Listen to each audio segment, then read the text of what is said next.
नमस्कार, 12 अगस्त 2009 के America live में आपका स्वागत है। सबसे पहले नजर डालते हैं आज की खास खबरों पर।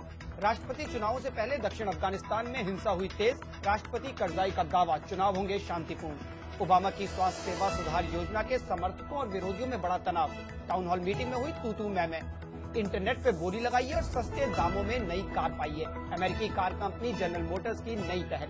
वॉशिंगटन डीसी से मैं हूं वॉइस ऑफ अमेरिका का दीपक डोभाल। अब खबरें विस्तार से। अफगानिस्तान में 20 अगस्त को होने वाले राष्ट्रपति चुनाव से पहले देश के दक्षिणी हिस्से में हिंसा में तेजी आई है। इसका चुनाव पर क्या असर हो सकता है, इस बारे में बात करने के लिए हमारे साथ मौजूद हैं वॉइस ऑफ अमेरिका की अफगानिस्तान सर्विस के मतीउल्लाह आबिद। स्वागत है आपका अमेरिका लाइव में। ये बताइए कितनी बढ़ गई है ये हिंसा, वायलेंस? अफगानिस्तान में पिछले महीने, जुलाई के महीने में उतने जितने खूनी वाक़यात हुए हैं पिछले 7-8 साल में नहीं हुए। ज़्यादातर जो फॉरेन फोर्सेस के लोग हैं, तकरीबन 58 फौजी मरे हैं अमेरिका के और मुल्कों के।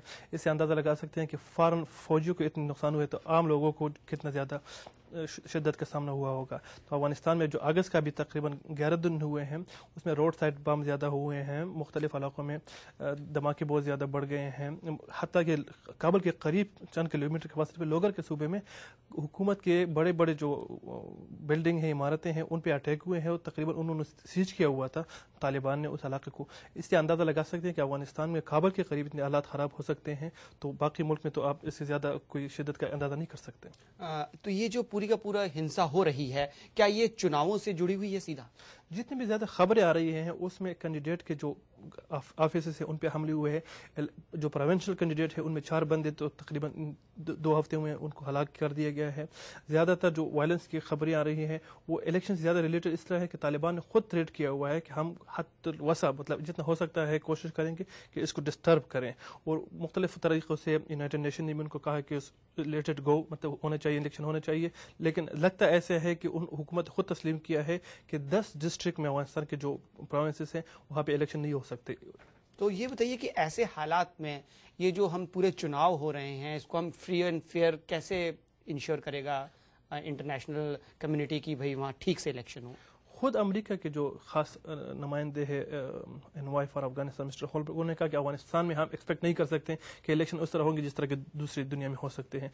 कम अज़ कम इलेक्शन होंगे वो जिसमें 50+1 वोट परसेंटेज के हिसाब से अगर प्रेसिडेंट के लिए किसी बंदे को मिल गए तो यही हमारे लिए काफ़ी होगा कि इलेक्शन हो गए हैं। क्योंकि अफगानिस्तान में आप नॉर्मल और आइडियल इलेक्शन और डेमोक्रेसी इस हालात में एक्सपेक्ट नहीं कर सकते। मतीउल्लाह आबिद, अमेरिका लाइव में आने का और सब बातें हमें बताने का आपका बहुत बहुत शुक्रिया। मतीउल्लाह आबिद के साथ आप विस्तार से बातचीत हमारी वेबसाइट www.voasamachaar.com पर देख सकते हैं। अब रुक करते हैं अमेरिका का। राष्ट्रपति बराक ओबामा अपनी सरकार के हेल्थ केयर प्लान को लेकर टाउन हॉल मीटिंग्स के जरिए आम आदमी तक जा रहे हैं। लेकिन अब यह मुद्दा इतना भावुक हो चुका है कि कई लोग इन टाउन हॉल मीटिंग्स में खुलेआम विरोध कर रहे हैं। राष्ट्रपति बराक ओबामा के नए हेल्थ केयर प्लान को लेकर अमेरिका में बड़ी बहस छिड़ गई है। राष्ट्रपति ओबामा अपनी नई स्वास्थ्य योजना में उन 4 करोड़ 60 लाख लोगों को बीमा मुहैया कराना चाहते हैं जिनके पास ये सुविधा नहीं है। लेकिन कई लोग उनकी स्वास्थ्य योजना का विरोध कर रहे हैं। पेंसिल्वेनिया राज्य में डेमोक्रेटिक सेनेटर आर्लेन स्पेक्टर ने जब लोगों को राष्ट्रपति ओबामा की स्वास्थ्य योजना के बारे में बताना शुरू किया तो कई लोगों ने इसका विरोध किया।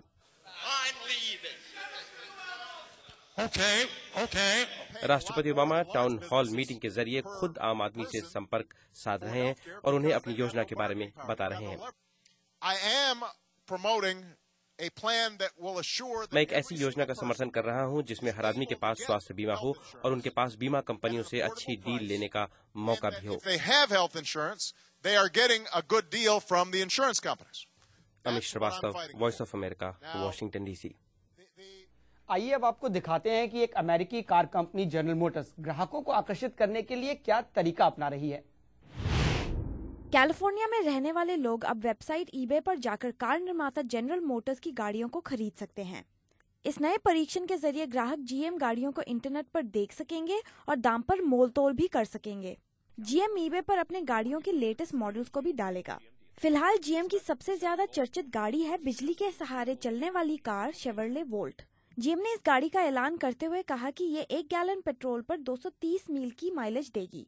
इंटरनेट पर कारों को इस तरह बेचने का प्रयोग जीएम और ईबे कैलिफोर्निया में कर रहे हैं क्योंकि उनका मानना है कि कैलिफोर्निया के ग्राहक इंटरनेट से अच्छे खासे परिचित हैं। कैलिफोर्निया के 250 जनरल मोटर्स के डीलर्स इस कार्यक्रम में हिस्सा ले रहे हैं, जो 8 सितंबर तक चलेगा। Sonali Sen, voice of America. America live आपको कैसा लगा और इसे हम कैसे बेहतर बना सकते हैं? अगर इस बारे में आपकी कोई राय है तो हमें लिख भेजिए। हमारा ईमेल एड्रेस है americalive@voanews.com। अमेरिका की बड़ी खबरों के साथ हम कल आपसे फिर मिलेंगे। नमस्कार।